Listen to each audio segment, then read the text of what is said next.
Attention, cette vidéo comporte des images violentes qui peuvent choquer. Depuis le déclenchement de MeToo en 2018, les médias s'emparent de plus en plus des questions de violences sexistes et sexuelles des hommes sur les femmes. Mais les violences homophobes sont encore largement passées sous silence. En décembre dernier, une jeune femme trans s'est suicidée. Elle était lycéenne. Elle s'appelait Fouad ou Avril. Je crois qu'elle ne s'était pas encore décidée sur ce prénom. Ses proches et ses amis qui la soutenaient en fait, ont partagé par la suite sur les réseaux sociaux des informations et des vidéos qui montraient en fait, qu'elle avait subi de la transphobie au sein de son établissement. Pour beaucoup de personnes trans, on n'a pas le droit d'entrer dans le marché du travail, on est exclu des institutions, de l'éducation, on est discriminé de façon systémique, on est vraiment mis à la marge de la société. Anthony Ledon était employé sur un chantier d'entretien des voies. C'était des travaux compliqués sur un chantier difficile.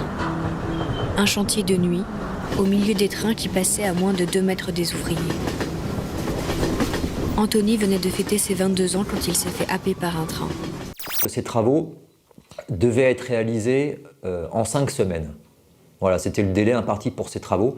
L'entreprise privée qui a obtenu le marché de ces travaux l'a gagné, elle, en disant « moi je peux faire ces travaux en 2 semaines et de nuit ». Avant, on avait un État stratège et maintenant, on a un État pantouflard. C'est-à-dire qu'il est dans EDF, dans la SNCF, mais il ne fait rien. Il ne fait absolument rien. Le plan particulier de sécurité et de protection de la santé. Un document obligatoire qui sert à prévenir les risques sur ce type de chantier, n'a été établi par la SNCF qu'une semaine après la mort d'Anthony. Sans aucune règle, c'est même pas, c'est l'anarchie là, c'est même pas qu'il n'y a plus de règles, c'est que c'est absolument n'importe quoi. Nous avons eu accès à un enregistrement terrible.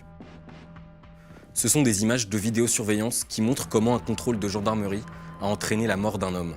Sur le geste d'interpellation, alors moi en école de police, j'ai jamais vu ça. C'est-à-dire que je ne vois pas dans quelles circonstances est-ce qu'on peut interpeller une personne et la sortir par la vitre d'un véhicule.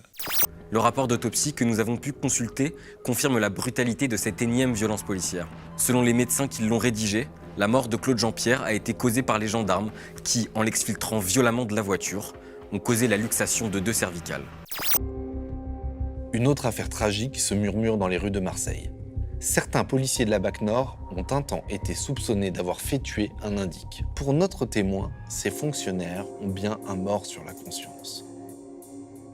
C'est la logique de la position de pouvoir qui vous permet tout sur les individus, qui vous permet n'importe quel comportement, qui vous permet du harcèlement sexuel, mais aussi du harcèlement moral. Au fond, cette position de pouvoir qui n'est pas limitée par la réaction normale qu'auraient dû avoir les uns les autres. Donc certains ont essayé de le minimiser, mais en fait, on a 74% des policiers qui seraient prêts à voter pour Marine Le Pen au second tour de l'élection présidentielle. Et là, c'est très dangereux parce qu'on touche à quelque chose qui est parfois un choix démocratique. La meilleure manière en fait, de lutter contre ces a priori et ces préjugés, c'est l'éducation, notamment de mettre un peu à l'heure française cette notion d'intersectionnalité qui interroge en fait de manière plus large les rapports de domination dans la société. Tout ça demande du temps, demande de l'argent, mais je pense que c'est quelque chose de nécessaire. C'est un choix à un moment politique, mais il faut dire la vérité. Or, pendant des années, on nous a menti là-dessus. Bon, la question maintenant, c'est qu'est-ce qu'on fait de toutes ces informations? Est-ce qu'on débranche tout ?